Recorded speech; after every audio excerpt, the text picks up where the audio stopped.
Hey my sweethearts, welcome back to my channel. My name is Kiki. I hope you are doing well today. I'm so thankful that you're here with me as well. If this is your first time being here, welcome.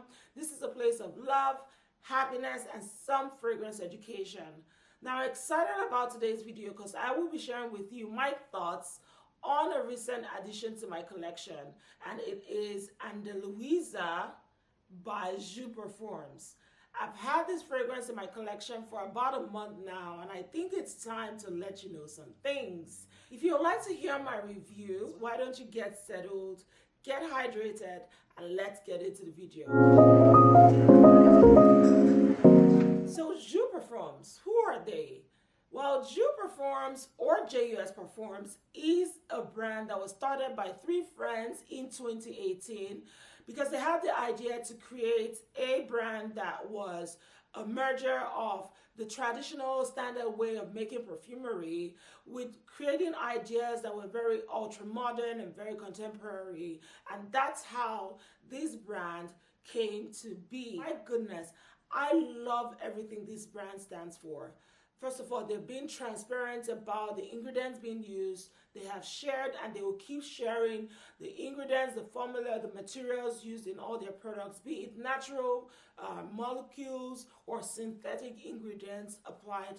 They are open to sharing that information with everyone. Also, they are 100% committed to being authentic in their origin.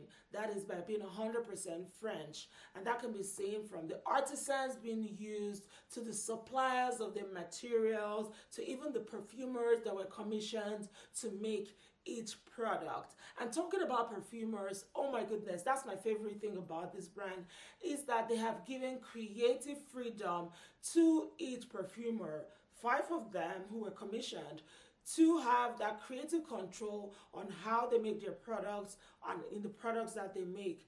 And that means that there are no marketing briefs that were shared with these perfumers. There are no tests to determine if the fragrances fit their brand, nothing of that sort. It was more like a carte blanche approach. And I understand that, I appreciate it, because these 5 master perfumers are experts in the game. I mean, they are the best of the best. There are perfumers who have created so many iconic classics that still stand the test of time. We have Alexander Carlin, the nose behind Velvet Tonka by BDK Parfum. Aurélien Gouchard, the nose behind Gucci Guilty by Gucci. Aliénor Mossinert, the nose behind Jazz Club by Maison Martin Margiela.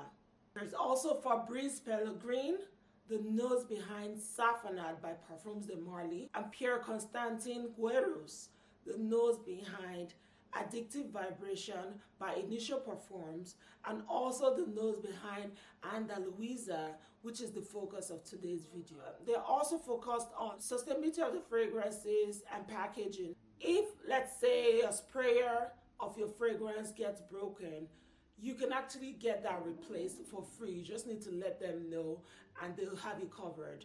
All their bottles, 200 ml bottles, are 100% refillable. So if you run out of juice and you are by chance at their perfume bar in France, you can refill it. Bottles as well are glass molds which were designed in the 20th century. And so in sticking with the sustainability, they incorporated the upcycling method, which is the idea of retaining the state of an item. So rather than breaking those glass bottles down and recreating, they retain the designs that they found, but improved on it by, changing the colors, giving them some vibrant, very expressive colors like neon green, the bright blues, the bright reds, the bright yellow, all colors that are very appealing to the eye, very youthful, and just very exciting to the consumer. And this is how the box looks like. It's a very sturdy box with a beautiful maroon color. Each fragrance bottle is different, and the Andaluiza is a beautiful, bright maroon metallic fragrance bottle, and also that is represented with the box, right?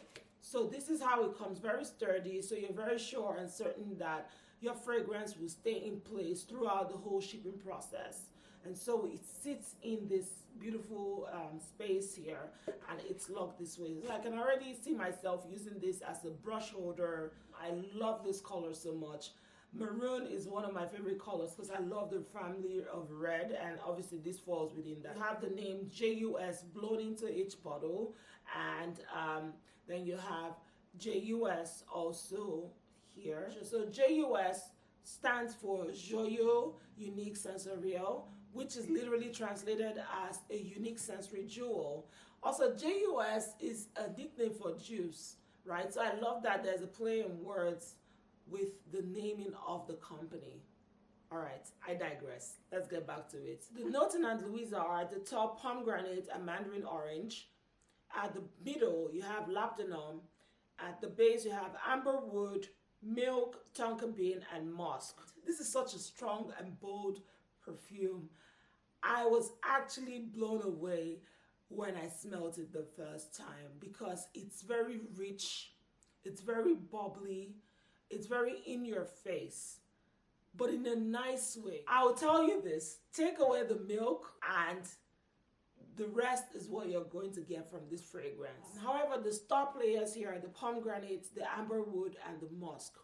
Now, the pomegranate in this fragrance comes up very tart-like, and that's expected because pomegranate as a note or as a fruit leans closer to the berries, the grapes, and we know that those are used in winemaking. And of course, wine in a note or as a fragrance note comes up very tart and almost sour-like, but not like deeply sour. The pomegranate here and the fruits here do not go away. But I love that the fruits here are not those cloyingly sweet, edible like fruits. No, the fruits here are more like one you'll want to smell, just like walking through an island and you're smelling the fruit, the smell of the fruits wafting in the air. That's the kind, as opposed to, oh my God, I want to eat this dessert and I want to eat this fruit salad. No, it's not the kind of fruits you get in this one. And then the amberwood, oh my goodness. This is the most potent amberwood that I've smelled in a while. So amberwood is an amplifier to fragrances. It enhances the notes of fragrances because of how strong it is once extracted. The oils are very strong. So typically you see amberwood used to enhance like oriental fragrances or gourmand fragrances or even floral fragrances, and it usually works well to build up on a fragrance note. So I think the addition of the amberwood to this fragrance makes it even more special, because if it was just the pomegranate and the white musk, this would have been a normal, typical fruity, musky fragrance. But that amberwood is like the glue that just molds everything into shape to give it a very unique accord at the end of the day. Like, I can't classify this as an oriental fragrance. I can't classify this as a fruity fragrance. It is just special in and of itself. Another fragrance that this reminds me of that performs this way is Sweetie I Would by Roger Perfumes, where you can't really classify it as either floral or oriental or whatnot. It's just special. The amberwood here just solidifies that uniqueness because it brings in the intensity of how it performed. And then there's that slight spiciness. Amberwood is known to be spicy, I'm almost resinous, but the spiciness is just a bit. It's not like the in-your-face heavy spice. I really, really love this fragrance. It's strong. Like, once you spray it, you can smell that bubble around you that it creates. I can imagine smelling this on a guy and a woman. Like, if a man wears this, it's going to smell amazing. If a woman wears it, she's going to smell amazing. So this works in that being at the center of a unisex fragrance. I don't think one supersedes the other. You can't call this a masculine fragrance or feminine fragrance, at least to my nose. It is quite a special one that I think this year a lot of people will gravitate to it because of how it performs and how the juices look. And it's such an easy reach. I have been trying to get it like every day because I love the way it smells. There's something about it that just works well. I also think that this would be a star fragrance to be utilized during summertime because of the fruity notes. It works so well. Fruits and heat just work so well. So I think that during summertime, this would be an absolute beast in terms of how it performs. I'm talking about performance. You get a beautiful bubble. I think this one sits closer to your circle or around you. But again, remember how I said in summertime it's likely to perform. So I'm expecting that summertime this will change, and the heat will make it, blast out, which I think would be enjoyable, because this is a fragrance that I don't know that anyone will be offended by. It's really, really nicely done. It's wonderful. I definitely will recommend it. It's a must-have.